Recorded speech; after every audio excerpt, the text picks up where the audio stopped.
Okay, Assalamualaikum warahmatullahi wabarakatuh. It's me, Fir Alvina, and today I want to explain about cognitivism learning theory and information processing theory. And what is the meaning of cognitivism learning and theory? Cognitive is all mental activities that enable an individual to relate, evaluate, and consider an event so that the individual gains knowledge afterward. Cognitive learning theory is a learning theory that emphasizes the learning process rather than result. The principles of cognitive learning theory in learning are as follows. 1. The learning process is more important than the result. 2. Perception and understanding in achieving learning goals show individual behavior. 3. Learning material is separated into small components and then studied separately. 4. The activeness of students during learning is a must. And the last, in learning activities, a process is needed, complex thinking.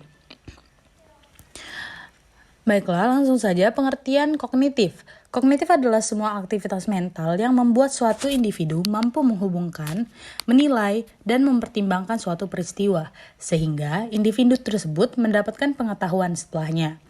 Kognitif ini erat sekali dengan tingkat kecerdasan seseorang. Contoh kognitif bisa ditunjukkan ketika seseorang sedang belajar, membangun sebuah ide, dan memecahkan masalah. Pengertian menurut para ahli. Adapun pengertian menurut para ahli adalah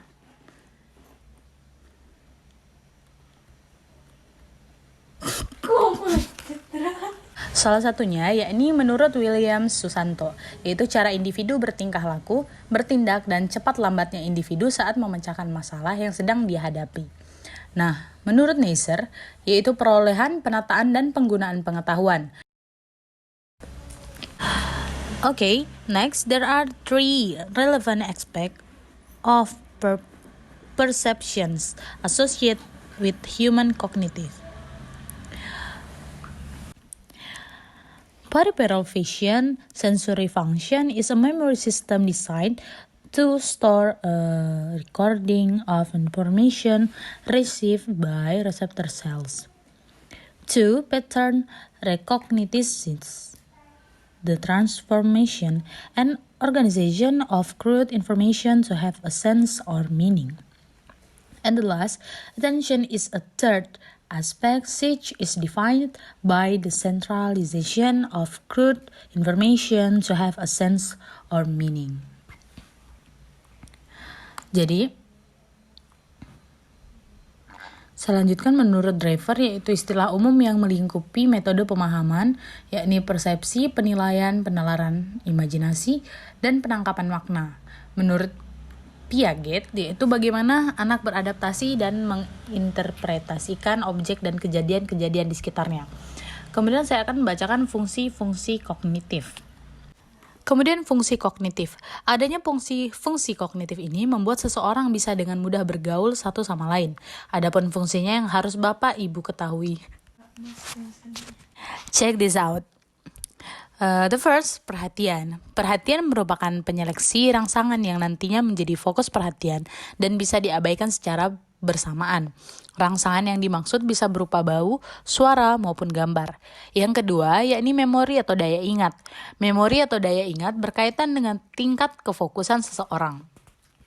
Semakin fokus, semakin baik memori atau daya ingat. Hal ini menunjukkan bagaimana suatu informasi akan ditransfer dan disimpan di dalam otak.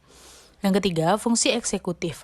Fungsi eksekutif merupakan fungsi yang mengarahkan manusia untuk menjadi perencanaan dan melaksanakan sesuatu yang telah ia rencanakan. Nah, dari dari sinilah seseorang terlihat bagaimana cara menyelesaikan setiap permasalahan yang dia lalui. Yang keempat, kemampuan berbahasa. Kemampuan bahasa berkaitan dengan bagaimana seseorang mampu menyusun kata-kata saat berkomunikasi dengan orang lain. Setiap orang memiliki kemampuan bahasa yang berbeda-beda, tergantung dari fungsi kognitifnya. Dan yang kelima, merasakan dan mengenali. Kehadiran fungsi kognitif membuat seseorang bisa merasakan dan mengenali segala sesuatu di sekitarnya. Misalnya, membedakan antara jeruk dan lemon, semangka dan melon, dan seterusnya. Kemudian dilanjutkan dengan prinsip teori belajar kognitif dalam pembelajaran adalah sebagai berikut. Proses belajar lebih penting daripada hasil. Persepsi dan pemahaman dalam mencapai tujuan belajar menunjukkan tingkah laku seorang individu. Materi belajar dipisahkan menjadi komponen kecil, lalu dipelajari secara terpisah. Keaktifan peserta didik saat pembelajaran merupakan suatu keharusan, dan pada kegiatan belajar dibutuhkan proses berpikir yang kompleks. Pendekatan kognitif. Nah, apa itu pendekatan kognitif? Pendekatan kognitif merupakan suatu istilah yang menyatakan bahwa melalui tingkah laku, seorang individu akan melalui proses mental yang nantinya bisa meningkatkan kemampuan menilai, membandingkan, atau menanggapi stimulus sebelum terjadinya reaksi. Pendekatan ini memberikan penekanan terhadap isi pikiran manusia agar manusia tersebut mendapatkan pengalaman, pemahaman, standar modal, dan sebagainya. Kemudian perkembangan kognitif. Setiap anak memiliki kemampuan kognitif yang berbeda-beda. Hal itu karena perkembangan kognitifnya juga berbeda-beda. Namun demikian, ada hal-hal umum yang bisa dijadikan acuan pengembangan kognitif pada anak. Menurut teori dari Piaget, pengelompokan perkembangan kognitif anak ke dalam 4 tahapan, yaitu sebagai berikut. Yang pertama ialah tahap sensori motor, yaitu di usia 18-24 bulan. Pada tahap ini, bayi mulai mampu mengembangkan akalnya untuk memahami dunia luar melalui indera sensorik dan kegiatan motoriknya. Yang kedua adalah tahap praoperasional, yakni di usia 2-7 tahun. Pada tahap ini, anak belum bisa mengoptimalkan kemampuan kognitif tersebut. Artinya, anak belum bisa melogikakan sesuatu. Yang ketiga, yakni tahap operasional konkret di usia 7-11 tahun. Pada tahap ini, anak mulai bisa berpikir secara rasional dan terorganisir. Artinya, anak sudah mulai berpikir secara logis saat mengalami atau melihat sesuatu di sekitarnya.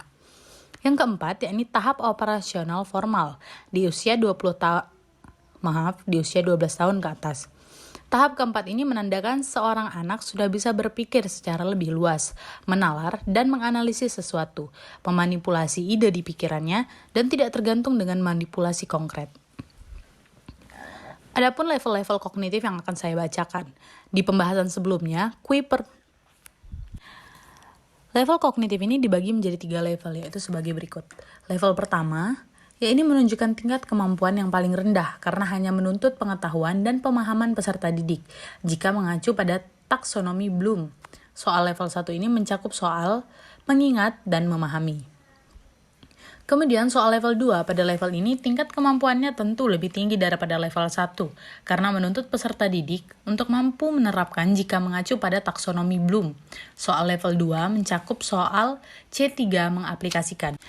Kemudian level 3, tingkat kemampuan soal pada level 3 ini paling tinggi di antara 2 level sebelumnya karena menuntut peserta didik untuk bisa menganalisis, menyintesis, dan mengevaluasi. Jika mengacu pada taksonomi Bloom, soal level 3 ini mencakup soal C4 menganalisis, C5 mengevaluasi, dan C6 mencipta. Kemudian ada beberapa ranah dan aspek kognitif. Pembelajaran di ranah kognitif mengacu pada tingkat kecerdasan seseorang, misalnya pengetahuan dan keterampilan berpikir. Untuk mengukur tingkat kecerdasan seseorang di lingkungan sekolah, biasanya diadakan ujian. Di pembahasan level kognitif, yang sudah membahas tentang taksonomi Bloom. Taksonomi Bloom merupakan pengelompokan suatu soal berdasarkan aspek kognitifnya. Nah, menurut Benjamin Bloom, soal-soal di ranah kognitif memiliki 6 aspek sebagai berikut. Pengetahuan yakni C1, pemahaman C2, aplikasi C3, analisis C4, evaluasi C5, dan mencipta C6. Intinya, ranah dan aspek kognitif mengarah pada substansi pokok dalam materi pembelajaran beserta soal-soal yang dikembangkan dari materi. Mungkin sekian yang dapat saya sampaikan, bisa dilanjutkan dengan materi berikutnya. Okay, thank you. Next, I will explain information processing theory. Information processing theory is an approach to the study of cognitive development that developed from American experimental tradition in psychology. Developmental psychologist who adopts the information processing perspective describes mental development in terms of maturation change in the basic components of a child mind. Information processing theory is a cognitive learning theory that describes the processing, storage, and retrieval of knowledge in the mind. Oke, untuk selanjutnya yaitu teori pemrosesan informasi.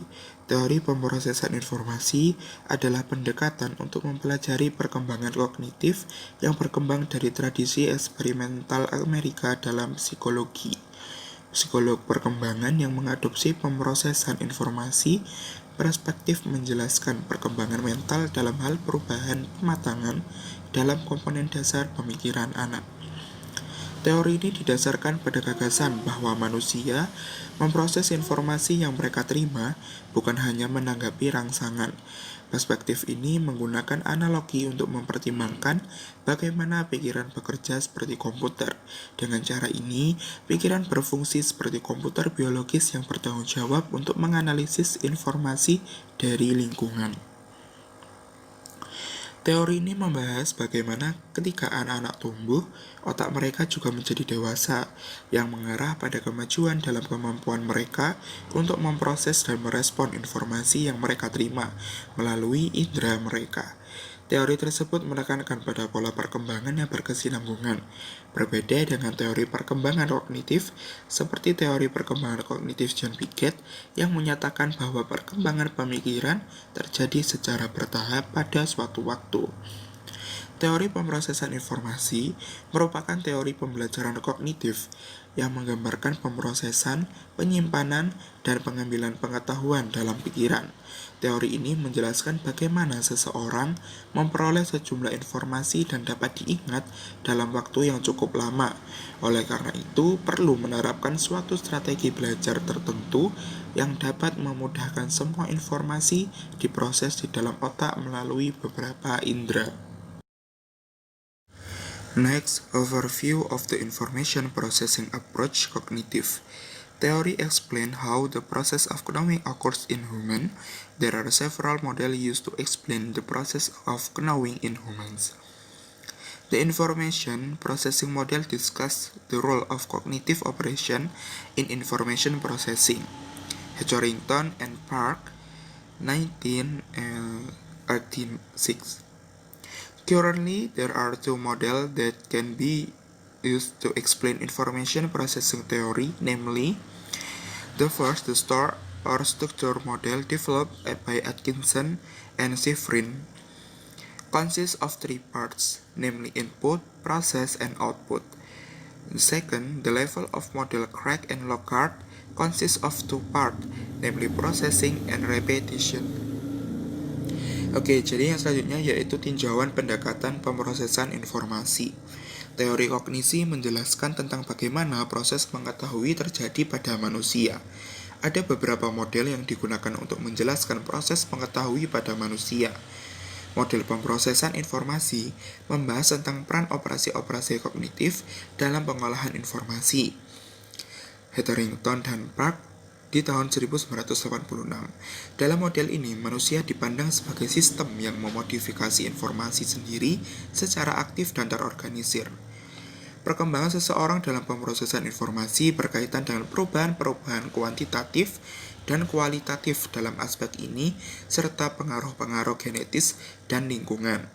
Inti dari perkembangan dalam pemrosesan informasi adalah terbentuknya sistem pada diri seseorang yang semakin efisien untuk mengontrol aliran informasi. Miller 1993. Saat ini ada dua model yang dapat digunakan untuk menjelaskan teori pemrosesan informasi, yaitu model penyimpanan, store atau struktur model, dan model tingkat pemrosesan, level of processing. Model penyimpanan dikembangkan oleh Atkinson dan Shiffrin, sedangkan model tingkat pemrosesan dikembangkan oleh Craig and Lockhart. Dalam model pemrosesan informasi yang dikembangkan oleh Atkinson dan Shiffrin, kognisi manusia dikonsepkan sebagai suatu sistem yang terdiri dari 3 bagian, yaitu masukan atau input, proses, dan juga keluaran atau output.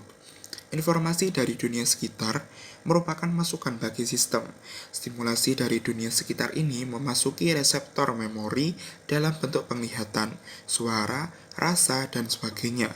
Selanjutnya, input diproses dalam otak. Otak mengolah dan mentransformasikan informasi dalam berbagai cara. Proses ini meliputi pengkodean ke dalam bentuk-bentuk simbolis, membandingkan dengan informasi yang telah diketahui sebelumnya, menyimpan dalam memori, dan mengambilnya bila diperlukan. Akhir dari proses ini adalah keluaran, yaitu perilaku manusia seperti berbicara, menulis, interaksi sosial, dan sebagainya. Fasta dan kawan-kawan 1992.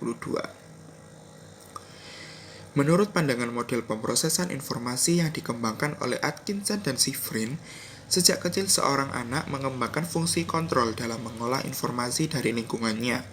Menurut Hetherington dan Park, 1986, pada usia antara 3 hingga 12 tahun, fungsi kontrol seseorang menunjukkan perkembangan yang pesat. Fungsi tersebut mencakup pengaturan informasi yang diperlukan, termasuk memilih strategi yang digunakan dan memonitor keberhasilan penggunaan strategi tersebut. Dalam pandangan model ini, anak merupakan pengatur yang aktif dari fungsi-fungsi kognitifnya sendiri. Oleh karena itu, dalam menghadapi suatu masalah, anak memilih masalah yang akan diselesaikannya, memutuskan besar usaha yang akan dilakukannya, memilih strategi yang akan digunakannya, menghindari hal-hal yang mengganggu usahanya, serta mengevaluasi kualitas hasil usahanya. Model pemrosesan informasi berasumsi bahwa anak-anak mempunyai kemampuan yang lebih terbatas dan berbeda dibanding orang dewasa. Anak-anak tidak dapat menyerap banyak informasi, kurang sistematis dalam hal informasi apa yang diserap, tidak mempunyai banyak strategi untuk mengatasi masalah, tidak mempunyai banyak pengetahuan mengenai dunia yang diperlukan untuk memahami masalah, dan kurang mampu memonitor kerja proses kognitifnya. Mengingat perkembangan anak yang optimal adalah tujuan para psikolog perkembangan, maka sangat relevan. Model yang kedua yang dapat digunakan untuk menjelaskan teori pemrosesan informasi adalah model tingkat pemrosesan atau level of processing. Model tingkat pemrosesan yang dikembangkan oleh Craig dan Lockhart ini memiliki prinsip dasar bahwa informasi yang diterima diolah dengan tingkatan yang berbeda. Semakin dalam pengolahan yang dilakukan, semakin baik informasi tersebut diingat. Pada tingkat pengolahan pertama, akan diperoleh persepsi, yang merupakan kesadaran seketika akan lingkungan. Pada tingkat pengolahan berikutnya, akan diperoleh gambaran struktural dari informasi. Pada tingkat pengolahan terdalam, akan diperoleh makna atau meaning dari informasi yang diterima. Craig dan Lockhart dalam Morgan et al. 1986. Pengolahan atau rehearsal yang memegang peranan penting dalam pendekatan model penyimpanan juga dianggap penting dalam pendekatan model tingkat pemrosesan. Namun, menurut pandangan model tingkat pemrosesan, hanya mengulang-ulang saja tidak cukup untuk mengingat. Untuk memperoleh tingkatan yang lebih dalam, aktivitas pengulangan haruslah bersifat elaboratif. Dalam hal ini, pengulangan harus merupakan sebuah proses pemberian makna dari informasi yang masuk. Istilah elaborasi sendiri mengacu kepada sejauh mana informasi yang masuk diolah sehingga dapat diikat dan integrasikan dengan informasi yang telah ada dalam ikatan. The benefits of information processing theory include: number 1, help the learning process so that individuals are able to adapt to an ever-changing environment. Number 2, make learning strategies by using process-oriented thinking more prominent. Number 3, learning capabilities can be presented in full. Number 4, the principle of individual differences in served. Barriers to the theory of information processing include: not all individuals are able to train memory optimally. Internal process that cannot be observed directly. Difficulty level of revealing information that has been stored in memory. Brain ability of each individual is not the same. Okay, thank you for your attention. Jika ada pertanyaan bisa ditanyakan. Terima kasih. Wassalamualaikum warahmatullahi wabarakatuh.